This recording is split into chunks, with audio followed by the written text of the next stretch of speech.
So today I'm going to demonstrate how to deep clean your Fuji gun. I'm going to use some needle nose pliers, some bigger pliers, the little wrench kit that came with your gun, and the little cleaning thingy, and putting it in the water. So it's just warm soapy water,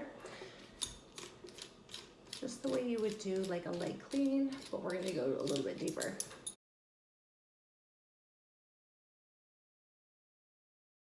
You can take it apart right now, but when you put it back in, you want to make sure that the spring is like this before you put it back in. Just makes it a little bit easier. So that. The next part, you will need your wrench to take this little bolt off. Don't damage it. You want to be very careful with this needle. You can see here, it's a little fine part. You want to be careful not to damage that by dropping. Stick this in here and just pull it out. Just like that. It should come out pretty easily.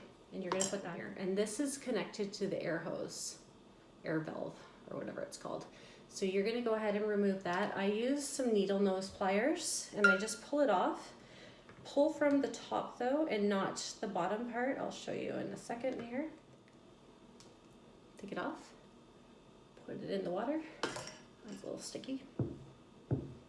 And then this clear hose comes off. Be gentle with it. I just used my nails to pull this off. Pull it off and clean it out. Now, for the next part, you want to make sure you can see through this little hole right here and make sure it's not clogged up. A little toothpick to clear it out through both sides, and then it should come all the way through. So I like to leave this finger tight, and it tightens on its own when I start using it. So I use it finger tight, and then if I need a little bit of help, I just use my needle nose pliers to open it up. So open that up, and you want to clean. This bolt gets really dirty inside, and as well as this area here. So I have found in the past that my gun actually stopped working, and it was because when I took it all apart, I put it back together, it still wasn't working. So I finally discovered that I needed to open up this part, and it was just full of dried up fluid. So I clean that part out. I'll just use this little guy, put it in here, and as you can see, I'm pulling stuff out. So you don't want to submerge this part, but it's okay if you dry it just to clean it out a little bit.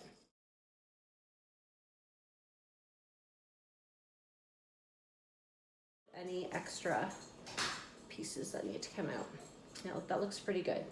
So this part here, I'll pull that off, clean that out, and I will just use my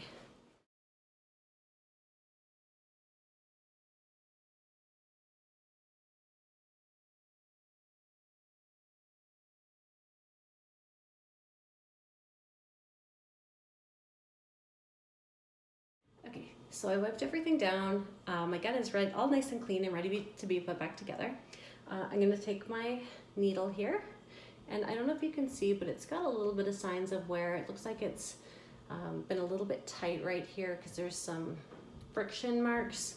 So what I like to do every time I take my gun apart and deep clean it, I'll take a little bit of oil, just a regular oil, and grease it up a little bit so it doesn't have those, so it doesn't create any more damage. So I don't go as far as the tip part.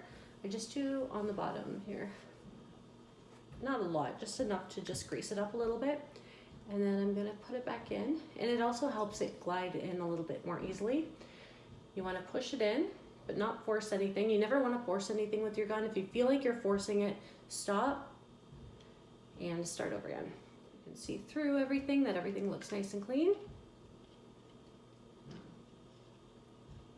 And like I said, I like to do everything finger tight. I feel like when I'm using the machine, it tightens it on its own as it's working.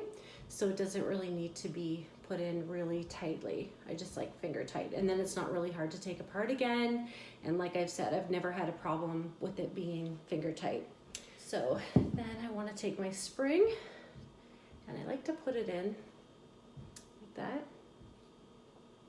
Set your gun back to its natural settings, or your settings that you like to use your gun at. Once you put your gun all back together, I just tighten it all the way, and then I loosen it back up to how much fluid I like to come out when I'm doing a spray tan. So there's that. And I'll put this back on. No particular order, just how I like to do things. So then it just needs to be up and down like this so that you can put your air hose back on. I'm not really super gentle with these, maybe not as much as I should be, maybe because I have like 6 of them and I know that I can replace them anytime. That's not great, but mine go on really nice. And if I notice any signs of wear or that it's getting too gonked up, I will clean it the best I can. If it won't clean anymore or it's getting kind of thin, you know that feeling when plastic gets too thin, I'll replace them. Little nipple guy. So you want to make sure what this actually is. It's an air valve. The air comes through here. Like at first I thought that it just went on it and it was like there was no little slit for air to come in and out of, but there actually is. And mine has in the past gotten a little bit so that I thought that nothing came out of it. Nothing was coming out of it. So you need to use one of these guys and just clean it out. So that can get jammed from time to time. And voila, your gun is nice and clean.